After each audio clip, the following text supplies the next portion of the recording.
L'administrateur du travail, Léon Tchanda, a répondu présent pour la formation des correspondants pour l'égalité et les parajuristes communautaires du projet Cessiabou. Renforcement de capacités économiques, professionnelles et juridiques des services de bar et restaurants à Niki, Ndali et Parakou. Avec lui, ils ont pris connaissance des différents types de contrats applicables aux services de bar et restaurants. Le contrat peut être verbal. Il peut être tacite. Verbal, ça signifie, bon, vous êtes entendu, bon, tu vas travailler pour moi, je vais te payer ceci, et vous avez commencé. Il peut être tacite, ça signifie que même si vous n'avez pas parlé pour un travail, on peut venir constater que, ah, tel a l'habitude de venir chez tel, ou bien dans telle entreprise, à 8 heures. Il reste là, on le voit en train de faire tel, et à midi, là, on le voit rentrer. Là, le soir, il revient. Ce n'est pas une seule fois qu'on a vu ça. On a vu ça pendant un temps. De façon tacite, on va constater qu'il y a un contrat de travail. Et il y a évidemment le contrat qui est écrit. Donc les trois existent. L'article 25 du Code du travail a précisé que le contrat peut être verbal, il peut être tacite, il peut être écrit. Des perceptions aux conditions de travail des services de bar et restaurants, le constat est très amer. Elles sont vues comme des filles faciles. Une fille n'a pas besoin de soutenir une thèse de doctorat avant qu'elle accepte de sortir avec toi. Elles sont également vues comme des filles aux mœurs légères. Donc voilà, elle peut coucher avec n'importe qui, n'importe quand, n'importe où.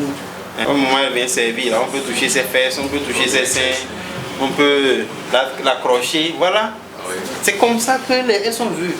Et ça qui explique que, vous voyez, certains de nos frères et sœurs, quand ils viennent, ah, tu es là, en même temps, il accroche. Ah, ou bien il va essayer de glisser la main sous sa jupe. Ah oui. Se fait. C'est un travail qui se fait souvent de nuit. Parce que les bars, les restaurants, c'est à partir du soir que la fréquentation commence. C'est un travail qui est fatigant.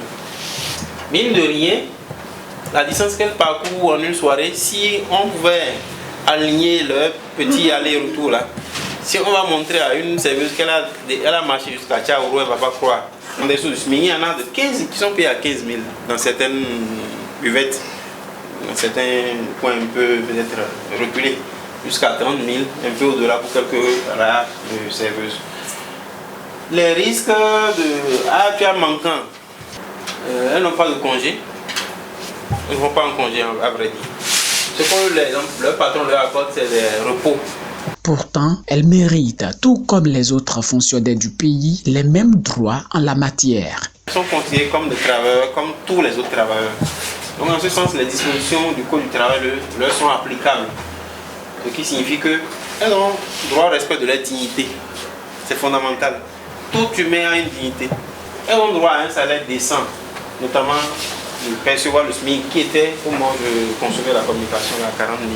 Mais qui est passé à 52 000, ça vous le savez, depuis le 1er janvier 2023. 52 000, c'est le salaire le plus bas qu'on doit payer à un travailleur qui n'a même aucun diplôme, dès lors qu'il fait 40 heures par semaine. Pris en charge en cas d'accident du travail. Et si elles sont malades et hospitalisées, je parle de maladies simples, un parlure, qui font qu'elles passent un séjour à l'hôpital, les dispositions en vigueur actuelles disent que on doit supporter les frais d'hospitalisation. Voilà pourquoi est né ce projet pour faire bénéficier aux services de bar et restaurants leurs droits en vue d'améliorer leurs conditions de vie et de travail. Par des chants et danses, ils ont exprimé leur satisfaction aux formateurs.